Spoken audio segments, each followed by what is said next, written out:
37వ రోజు దేవరహస్యాల్లో ఈరోజు ప్రపంచం మాయ అంటూ మరొక అధ్యాయం స్టార్ట్ చేసుకుంటున్నాము.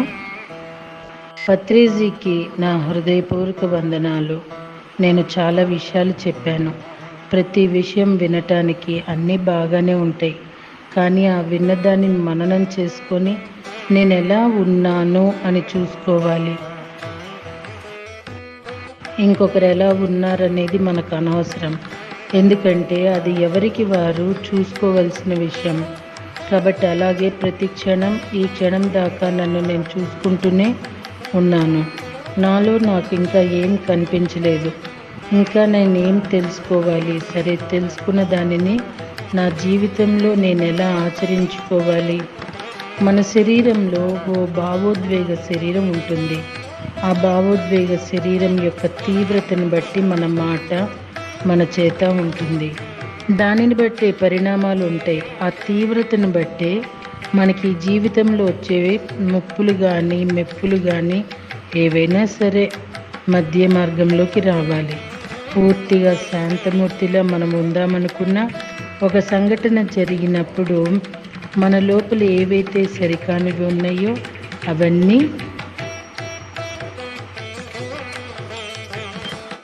మాస్టర్ వస్తాయి. ఆ బయటకు వచ్చిన ఆలోచనలు గమనించుకోవటం, ఇవి ఎందుకు వచ్చాయి అంటే ఆ అజ్ఞానం ఇంకా పోలేదా? ఆ జ్ఞానం నాకు అర్థం కాలేదా? అర్థమైతే ఎవ్వరూ కూడా తమ జీవితాన్ని వ్యర్థం చేసుకోరు, కానీ అర్థం అవ్వాలి. అర్థమైందనుకోవటం వేరు, అర్థం అవ్వటం వేరు అన్న విషయం ఎవరికి వారే తెలుసుకోవాలి. ఒకరి చెప్పేవి కావదు. ఏరా మొద్ద, నీకు అర్థం కావట్లేదా అని పిల్లల్ని తిడతాం. మొద్దు కాదు అక్కడ అర్థం కాకపోవటం. ఆ అర్థం కాకపోవటానికి గల కారణాలు ఎన్నో ఉన్నాయి. గత జన్మ లింకులు ఉంటాయి, అజ్ఞానం ఉంటుంది, అహంకారం అడ్డు వస్తుంది, కొన్ని పట్టించుకోకపోవటాలు, అసూయలు, ఇవన్నీ కూడా కారణాలు. కేవలం చదువు ఒక్కటే జీవిత లక్ష్యం కాదు. చదువు బ్రతుకు తెరువుకి, ప్రపంచపు జ్ఞానానికి పనికి వచ్చేది. కానీ ఆత్మజ్ఞానం అనేది నీ ఆత్మకు ఎన్నో జన్మ పరంపరలకు ఉపయోగపడేది. ఈ భూమి మీద ఒక పీజీ చేయొచ్చు, ఒక డాక్టర్ అవ్వచ్చు, మరేమైనా అవ్వచ్చు, కానీ ఆత్మకు ఈ తరగతి అంటే క్లాస్తో అయిపోదు. ఈ భూమి మీద అయిపోయాక మరొక భూమి, మరొక లోకం, ఇలా ఈ ఆత్మవిద్యలో ప్రయాణాలు అనంతంగా ఉంటూనే ఉంటాయి. అలాగే ముందు మనము ఈ సమయంలో ఆత్మశక్తిని కూడగట్టుకోవాలి.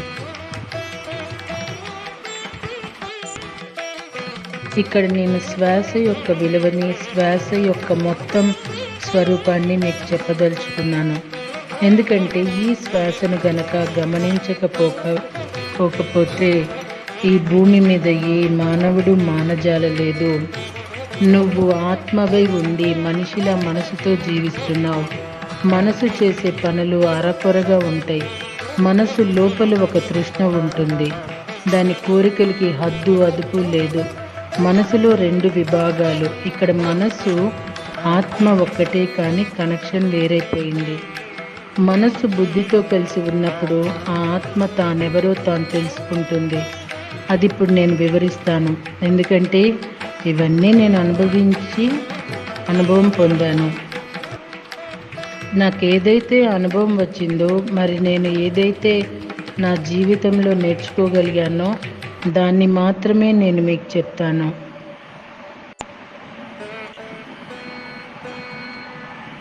జ్ఞానోదయం మీరు కూడా పొందండి. ఎందుకంటే ఏమీ తెలియని నేనే జ్ఞానోదయం పొందినప్పుడు మీరు కూడా జ్ఞానోదయం పొందగలరు.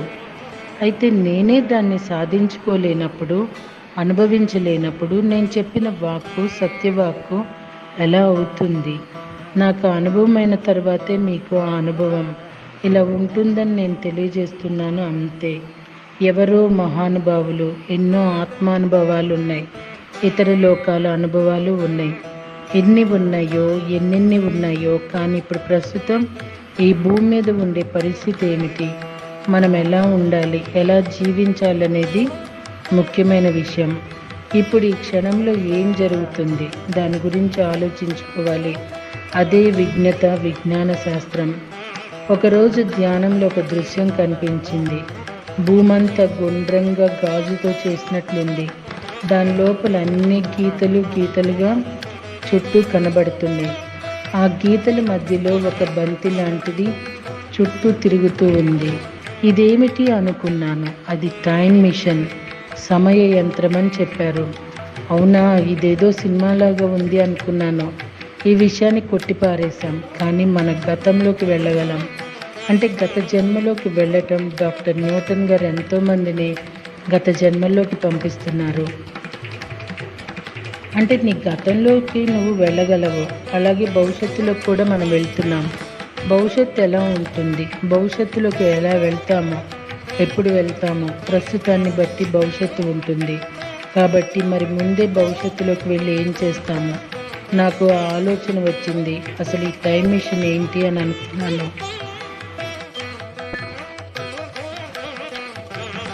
అది మళ్ళీ వేగంగా తిరుగుతూ కనిపించింది.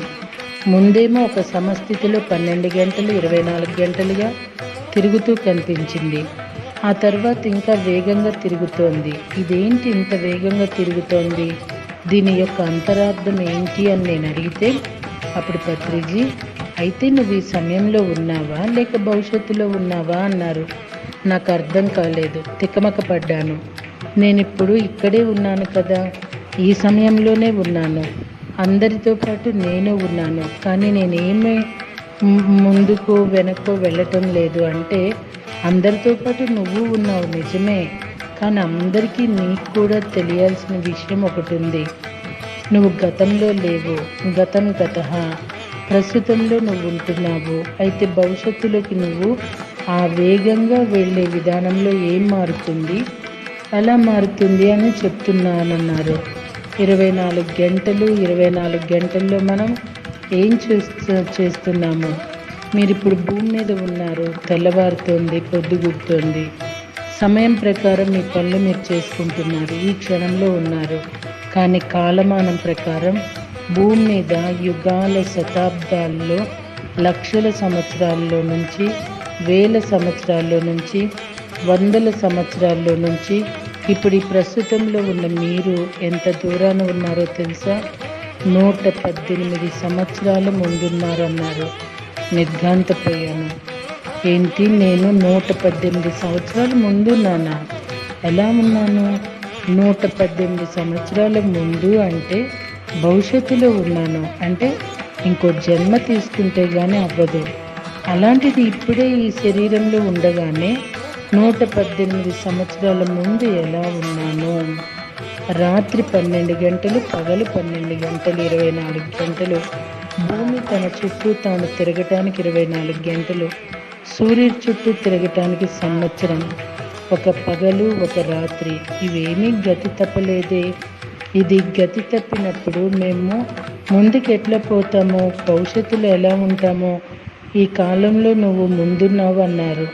ఈ కాలం సరిగా సమయం ప్రకారమే నడుస్తోంది కదా.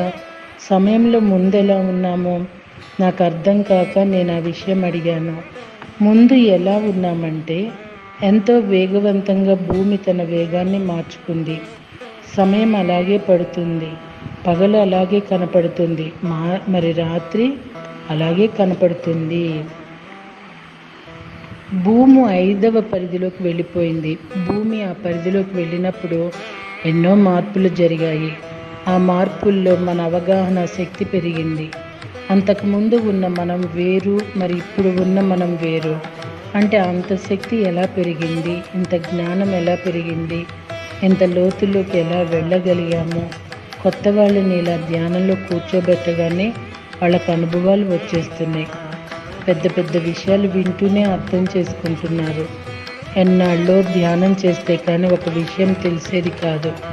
గంటలు కూర్చుంటే కానీ ఒక సందేశం వచ్చేది కాదు. అలాంటిది ఇంత తొందరగా ఎలా సందేశాలు వచ్చేస్తున్నాయి. ఎంత తొందరగా ప్రపంచమంతా వీణ ద్వారా ఈ ధ్యానం ఎలా విస్తరిస్తుంది. ఎవరు చూసినా కానీ ధ్యానం ధ్యానం కావాలంటున్నారు.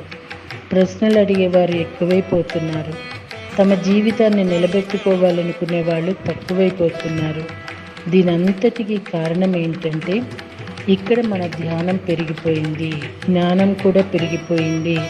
ఆ వేగంతో ఆ ధ్యానం పెరిగి ఇంకా 118 సంవత్సరాల తర్వాత కానీ రాని దానిని మన ముందుకు తెచ్చేశారు. ఇప్పుడు పుట్టిన పిల్లలు ఎంత తెలివిగా ఉన్నారో మనకు తెలుసు. అలాంటి జ్ఞానం గల పిల్లలు పుట్టారు. ఈవేళ ఒక పసిబిడ్డతో మాట్లాడలేకపోతున్నాం. వీళ్ళకంత జ్ఞానం ఎలా వచ్చింది? ఇంత టెక్నాలజీ ఎలా పెరిగిపోయింది? వెనుకటిలాగా మొద్దుగూరలు ఉన్నవారు ఎవరూ లేరు. పసిబిడ్డలకి నిద్ర కూడా తగ్గిపోయింది. చిన్న చిన్న పిల్లలు అద్భుతమైన మాటలు మాట్లాడుతున్నారు. 2 సంవత్సరాల పిల్లలు అద్భుతమైన నాట్యం చేస్తున్నారు. ఎవరిని చూసినా కళ అలా ప్రవహిస్తోంది అంటే కారణం ఏంటి? 118 సంవత్సరాల తరువాత రావాల్సిన జ్ఞానం ఇప్పుడే వచ్చేసింది. ఆ బిడ్డలు రావటం, ఆ అవగాహన పెరగటం, ఈ పరిధి మార్పుతోటి అంత త్వరగా ముందుకెళ్ళిపోవటం జరిగింది. అలాంటప్పుడు 1000 సంవత్సరాల తర్వాత మనం ఎక్కడుంటామో, ఎలా ఉంటామో? మానవుల యొక్క నాగరికత వేరు. ఆత్మజ్ఞానంతో ధ్యానంతో బ్రతికే వాళ్ళ యొక్క జ్ఞానము వేరు. ఈ నాగరికతలో నుంచి ఆ నాగరికతలోకి వెళ్ళిపోయాము. అలాంటి అద్భుతమైన సమయం ఇది. ఆ టైం మిషన్ని నాకు చూపి ఈ విషయాన్ని విపులంగా చెప్పినటువంటి పత్రిజీకి, ఆ మైత్రేయ బుద్ధునికి నేనేమిచ్చిన రుణం తీర్చుకోలేను. ఏమిచ్చిన రుణం తీర్చుకోలేను. ఇప్పుడు ప్రపంచం మాయ విషయం. మనిషికి మాయ కమ్మడం వేరు. ఈ ప్రపంచం యొక్క మాయ మానవ నాగరికత వేరు. ఇక్కడ ఆత్మజ్ఞాన నాగరికత వేరు. మానవ నాగరికతలో సూక్ష్మమైన రంధ్రాలు ఉంటాయి. మనకు కనిపించినటువంటి రంధ్రాలు ఉంటాయి. మన శరీరంలోనే సూక్ష్మమైన రంధ్రాలు ఉన్నాయి. మన శరీరంలో నుంచి చెమట బయటకు వస్తుంది కదా, అవి మనకు కనిపించవు. అలాగే మానవ నాగరికతలో కూడా సూక్ష్మమైన రంధ్రాలు ఉంటాయి.